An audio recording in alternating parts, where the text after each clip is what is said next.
हमने पढ़ा था कि बदलू वो लाख की चूड़ियों का काम करता था। वह लाख की चूड़ियाँ बनाता था। लाख की चूड़ियाँ बनाने के लिए वह लाख को भट्टी में गलाता था और फिर उसको सलाख के समान आकृति देता था। फिर बेलन के आकार की वह मुंगेरियाँ रखता था, जो एक प्रकार से लकड़ी होती है, जो आगे से पतली और पीछे से मोटी होती थी। वह लाख की चूड़ियों को उस लकड़ियों पर चढ़ाता था, उनको आकृति देने के लिए। उसके पास में इस प्रकार की 6-8 लकड़ियाँ होती थी, जो अलग अलग आकृति की होती थी। जब वह लाख को आकृति दे देता था, उसके बाद में उस पर रंग करता था। लेखक है वो बदलू के पास जाता था ताकि बदलू उसे लाख की गोलियां बनाकर दे। लाख की गोलियों के लालच में ही लेखक है वो बदलू के पास जाता था। जब लेखक बदलू के पास जाता था तो बदलू उसकी खातिरदारी करता था, उसे दूध पिलाता, उसे मलाई खिलाता था। बदलू के घर पर एक आम का पेड़ था, जो लेखक वहाँ पर आम भी खाता था। तो जब लेखक बदलू के पास जाता तो वह वहाँ से 2-4 आम खा ही लेता था। परंतु इन सब बातों के अतिरिक्त जिस कारण वह मुझे अच्छा लगता वह यह था कि लगभग रोज़ ही वह मेरे लिए 1-2 गोलियाँ बना देता। मैं बहुधा हर गर्मी छुट्टी में अपने मामा के यहाँ चला जाता और 1-8 महीने वहाँ रहकर स्कूल खुलने के समय तक वापस आ जाता। परंतु 2-3 बार ही मैं अपने मामा के यहाँ गया हूँगा। तभी मेरे पिता की एक दूर शहर में बदली हो गई। एक लंबी अवधि तक मैं मामा के गांव न जा सका। लगभग 8-10 वर्षों के बाद जब मैं वहां गया तो इतना बड़ा हो चुका था कि लाख की गोलियों में मेरी रुचि नहीं रही थी। अतः गांव में होते हुए भी कई दिनों तक मुझे बदलू का ध्यान न आया। इस बीच मैंने देखा ही गाँव में लगभग सभी स्त्रियाँ कांच की चूड़ियाँ पहने हैं। विरले ही हाथों मैंने लाख की चूड़ियाँ देखी। तब एक दिन सहसा मुझे बदलू का ध्यान हुआ। बात यह हुई कि बरसात में मेरे मामा की छोटी लड़की आंगन में फिसलकर गिर पड़ी और उसके हाथ की कांच की चूड़ी टूटकर उसकी कलाई में घुस गई और उससे खून बहने लगा। मेरे मामा उस समय घर पर न थे, मुझे ही उसकी मरहम पट्टी करनी पड़ी। तभी सहसा मुझे बदलू का ध्यान हुआ और मैंने सोचा कि उससे मिलाऊं। अतः शाम को घूमते घूमते उसके घर चला गया। बदलू वहीं चबूतरे पर नीम के नीचे एक खाट पर लेटा था। तो इसमें बताया गया है कि लेखक था वो बदलू के पास जाता था तो बदलू उसे लाख की गोली बनाकर देता था। एक बार लेखक के पिताजी की बदली हो गई थी, वो भी दूर शहर में, तो लेखक भी उनके साथ चला गया था।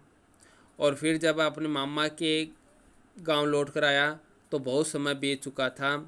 वह लगभग 8-10 वर्षों के बाद ही अपने मामा के गांव आया था और तब वो इतना बड़ा हो चुका था कि लाख की गोली में उसकी रुचि नहीं रही थी। अब उसने देखा गांव में लगभग स्त्रियों ने कांच की चूड़ियाँ ही पहन रखी हैं। लाख की चूड़ियाँ तो बहुत कम स्त्रियों ने ही पहन रखी हैं। ज़्यादातर स्त्रियाँ कांच की चूड़ियाँ ही पहनने लगी थी। उस समय उसे बदलू का ध्यान भी नहीं आया, लेकिन एक दिन ऐसी घटना घटी जिससे उसे बदलू का ध्यान हो आया। वो घटना क्या थी कि एक दिन बरसात हो रही थी, उसकी मामा की लड़की है वो फिसल कर नीचे गिर पड़ी। उसकी मामा की लड़की ने कांच की चूड़ियाँ पहन रखी थी जो उसके हाथों में चुभ गई थी। इस घटना के बाद में लेखक को बदलू का ध्यान हो आया था और वह उससे मिलने के लिए चला गया।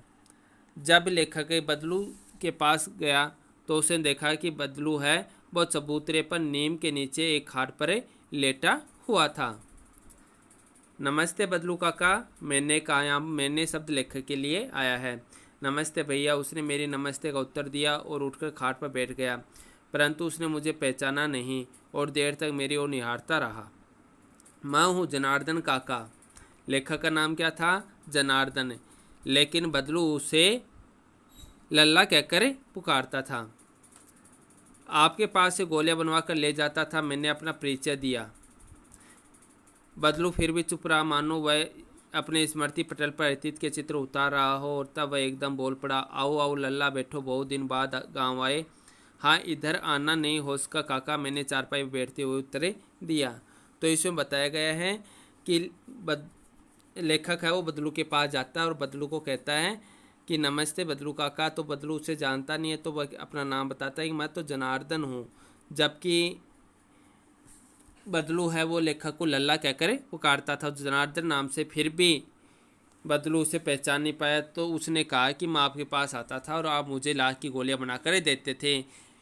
ये बात बताने के बाद में जनार्दन का नाम याद ना करके उसे जब लल्ला का नाम याद आया तो पहचान गया कि ये तो वह लल्ला ही है।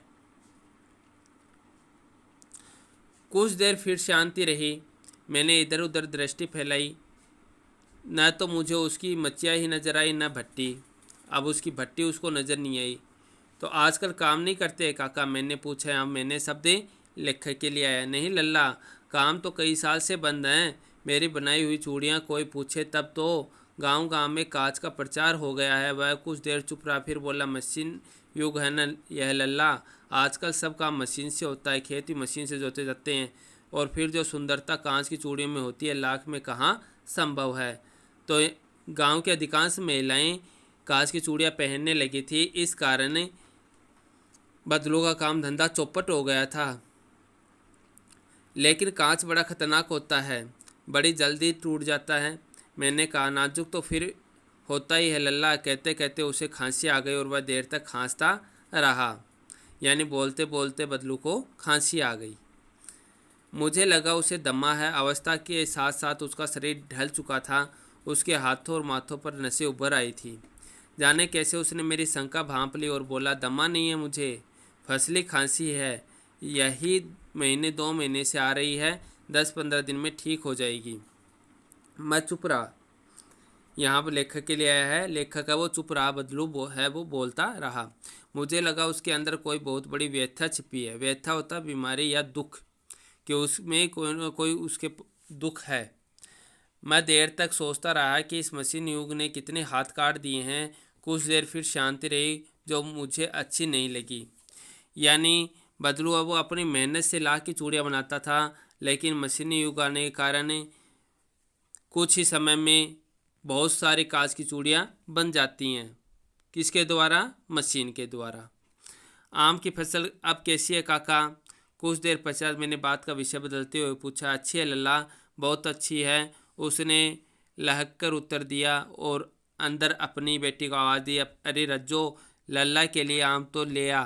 फिर मेरी ओर मुखातिब होकर बोला, माफ़ करना लल्ला, तुम्हें आम खिलाना भूल गया था। नहीं नहीं काका, आम तो इस साल बहुत खाए हैं। वाह वाह, कितना आम खिलाए, कैसे जाने दूंगा तुमको। तो इसमें बताया गया है कि लल्ला है वो बदलू से पूछता है कि बदलू काका आपको खांसी कैसे आ रही है। तो वो उसकी बात को भाप जाता है और कहता है कि मेरे दमा नहीं है, खांसी तो ये फसली खांसी है, ये 10-15 दिन में चली जाएगी। तो इस प्रकार से बदलू है वो दुखी था, क्योंकि उसका काम धंधा चौपट हो चुका था। मशीनें उगाने के कारण कांच की चूड़ियां हैं वो अत्यधिक बनने लगी थी, और बदलू की लाख को चूड़ियां पूछने वाला कोई नहीं था। मैं चुप हो गया। मुझे वे दिन याद हो आए जब मेरे लिए मलाई बचा कर रखता था। मलाई बचा कर कौन रखता था? बदलू। किसके लिए? लेखक के लिए मलाई बचा कर रखता। तो अच्छी है ना काका? मैंने पूछा। गाय कहाँ है लल्ला? 2 साल हुए बेच दी। कहाँ से खिलाता? यहाँ कहाँ से खिलाता मतलब चारे के लिए आया कि गाय को चारा कहाँ से खिलाता, जबकि बदलू का खुद का काम धंधा ठप हो चुका था। इतने में रज्जो उसकी बेटी अंदर से एक डलिया में ढेर से आम ले आई। यह तो बहुत हैं काका, इतने कहाँ खा पाऊंगा। मैंने कहा। यहाँ मैंने शब्द लेखक के लिए आया है कि लेखक ने कहा था कि मैं इतने आम नहीं खा पाऊंगा। वाह वाह वाह, हंस पड़ा। शहरी ठहरे न, मैं तुम्हारी उम्र का था तो इसके चौगुने आम एक वक्त में खा जाता था। आप लोगों की बात और है, मैंने उत्तर दिया।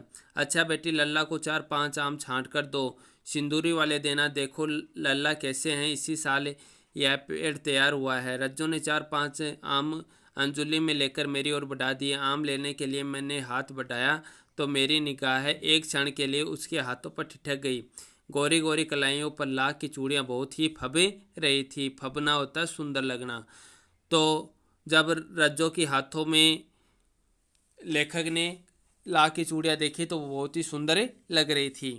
बदलू ने मेरी दृष्टि देख ली और बोल पड़ा, यही आखिरी जोड़ा बनाया था जमींदार साहब की बेटी के विवाह पर। 10 आने पैसे मुझको दे रहे थे, मैंने जोड़ा नहीं दिया, कहा शहर से ले आओ।